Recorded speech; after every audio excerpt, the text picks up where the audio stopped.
ನಾಳೆ ಬೆಳಗ್ಗೆ ಸಂವಿಧಾನ ಹಕ್ಕನ್ನೇ ಪಡೆದಂಥ ಉದ್ಯೋಗ ಖಾತ್ರಿ ಯೋಜನೆ ತೊಂದರೆ ಆಗಿರೋದು ನಮಗೆಲ್ಲ ಆಶ್ಚರ್ಯ ಉಂಟು ಮಾಡಿದೆ.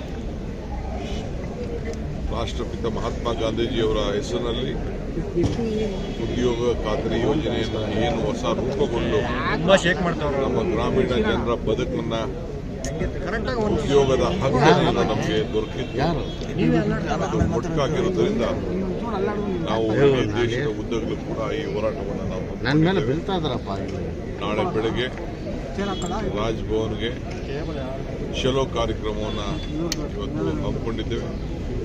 ಇದಾದ ಮೇಲೆ ಪ್ರತಿ ತಾಲೂಕಿನಲ್ಲೂ ಕೂಡ ಕನಿಷ್ಠ 5 ಕಿಲೋಮೀಟರ್ ಪಾದಯಾತ್ರೆ ಕೂಡ ಹಮ್ಮಿಕೊಂಡು ಪ್ರತಿ ಪಂಚಾಯಿತಿಯಲ್ಲೂ ಕೂಡ ಈ ಒಂದು ಹೋರಾಟವನ್ನು ಹಮ್ಮಿಕೊಳ್ಳಿಕ್ಕೆ ಈಗಾಗಲೇ ನಾವು ಮಾರ್ಗದರ್ಶನವನ್ನು ನಮ್ಮೆಲ್ಲ ಪ್ರಜಾಪ್ರತಿನಿಧಿಗಳಿಗೆ, ಪಂಚಾಯತ್ ಸದಸ್ಯರಿಗೆ ಮತ್ತು ಮುಖಂಡರುಗಳಿಗೆ ನೀಡಿದ್ದೇವೆ.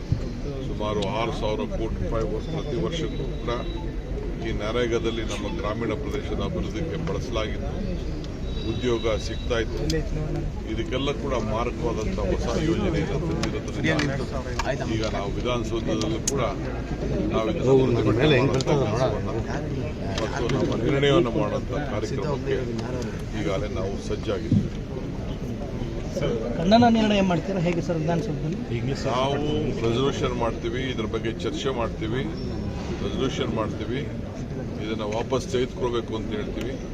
ಯಾವ ರೀತಿ ರೈತರ ವಿಚಾರದಲ್ಲಿ ಕಾಯ್ದೆ ತಂದಿದ್ದರು, ಯಾವ ವಾಪಸ್ ತೆಗೆದುಕೊಂಡ್ರು ಆ ರೀತಿ ತಗೊಳ್ಳೋವರೆಗೂ ಕೂಡ ಈ ಹೋರಾಟವನ್ನು ಮುಂದುವರಿಸ್ತೀವಿ. ಎಷ್ಟು ಜನ ಸೇರ್ಬೋದು ಸರ್? ನೋಡಿ, ಪಾರ್ಲಿಮೆಂಟು 28ರಿಂದ ಪ್ರಾರಂಭ ಆಗ್ತಾ ಇದೆ, ನಮ್ಮಲ್ಲೂ ಅಸೆಂಬ್ಲಿ ನಡೀತಾ ಇದೆ. ಆದರೂ ರಾಜಭವನ್ಗೆ ನಾವು ಚಲೋ ಕಾರ್ಯಕ್ರಮವನ್ನು ಹಮ್ಮಿಕೊಂಡಿದ್ದೇವೆ.